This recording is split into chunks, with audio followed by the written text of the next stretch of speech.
Thanks so much. More than half of all votes in the 2008 election were cast early or by absentee ballot. Well, there's legislation being considered this week in Tallahassee that would cut early voting down from 2 weeks to 6 days.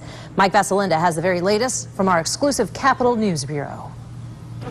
In 2008, long early voting lines from one end of Florida to the other caused then-Governor Charlie Crist to keep polls open not 8, but 12 hours a day. Early voting sites will be open from 7 a.m. to 7 p.m. More than half the votes cast in 2008 were either cast early or by absentee. Current law allows local supervisors to set the days, locations, and times of early voting over a 2-week period. But pending legislation sponsored by Representative Dennis Baxley would cut early voting down to just 6 days before an election. The intention really is less days with more complete hours, and I think that's the direction we'll see this move. Yeah, but that's still being worked out. Well, this is always a work in progress.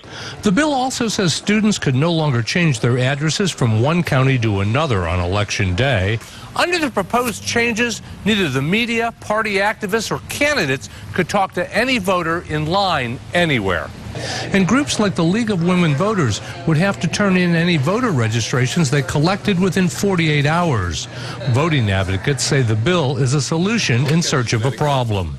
This bill would lead a lot of third-party voter registration groups to just not operate in the state. It creates a timeline that's just unworkable. Shortening the amount of time for early voting is opposed by most election supervisors. In Tallahassee, Mike Vassalinda, WPTV News Channel 5. This legislation also creates a presidential preference primary commission to work with other states in setting an early date for a presidential preference primary that would not cost the state delegates on a national level.